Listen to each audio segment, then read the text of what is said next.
வாழ்க வையகம், வாழ்க வையகம், வாழ்க வளமுடன். குருவே துணை.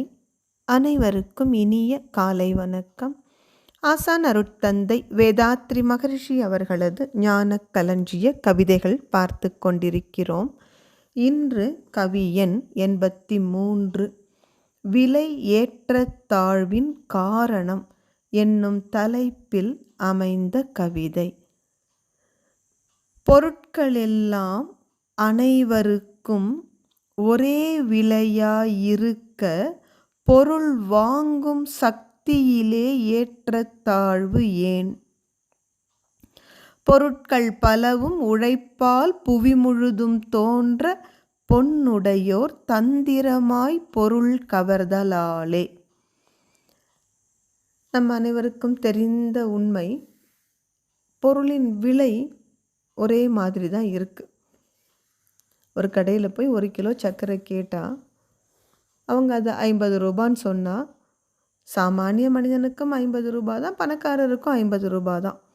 அப்போ எல்லா பொருட்களும் விலையில் ஒரே மாதிரி இருக்குது. ஆனால் பொருள் வாங்கும் சக்தியிலே ஏன் இத்தனை ஏற்றத்தாழ்வு? 50 ரூபான்னா பணக்காரருக்கு அது ஒரு பணமே இல்லை, கொடுத்து வாங்கிட்டு போகிறாரு. ஆனால் ஒரு ஏழைக்கு பகீர்னு இருக்குது. ஐயோ 50 ரூபாயா இது? என்ன காரணம்? இவர்கிட்ட பணம் கொஞ்சமாக இருக்குது, அதனால் இவரால் அந்த பணம் கொடுத்து வாங்குறதுக்கு சிரமம் இருக்குது. பணக்காரர்கிட்ட பணம் நிறைய இருக்குது, அப்போது அவருக்கு பொருள் வாங்கும் சக்தி அதிகமாக இருக்கிறது, இவரிடம் பொருள் வாங்கும் சக்தி குறைவாக இருக்கிறது. இதற்கு என்ன காரணம் என்று அருட்தந்தை ஆராய்ச்சி செய்து சொல்கிறார். பொருட்கள் தோன்றுவதற்கு மனிதர்கள் உழைப்புத்தான் காரணம். உதாரணமாக பூமி பணக்காரர்கிட்டையும் இருக்கலாம், ஏழைக்கிட்டையும் இருக்கலாம். அந்த பூமியில் ஒரு பயிர் விளையணும்னா உழைப்பால் மட்டும்தான் விளைய முடியும். பணக்காரரின் பணத்தால் ஒரு நாளும் பூமியில் பயிர் விளையாது. ஆனால் இந்த பணக்காரர்கள், பொன்னுடையோர் என்பது செல்வந்தர்களை குறிக்கிறது. இவர்கள் என்ன பண்ணுறாங்க? தந்திரமாய் பொருளை கவர்ந்து கொள்கிறார்கள், உழைப்பே இல்லாமல்.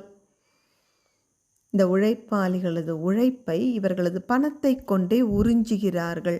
இதன் விளைவாகத்தான் உழைப்பாளிகள் மேலும் மேலும் ஏழைகளாகிறார்கள்.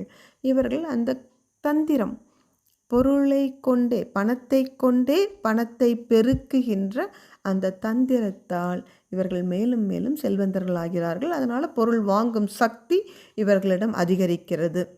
ஏழைகள் உழைப்பு இருந்தும் கூட இந்த தந்திரம் இல்லாத காரணத்தினால் அவர்கள் மேலும் மேலும் ஏழைகளாகிறார்கள். இந்த நிலையை ஒரு ஆரோக்கியமான சமுதாயம் ஒரு நாளும் அனுமதிக்கவே கூடாது. அனைவருக்கும் நன்றி. வாழ்க வளமுடன்.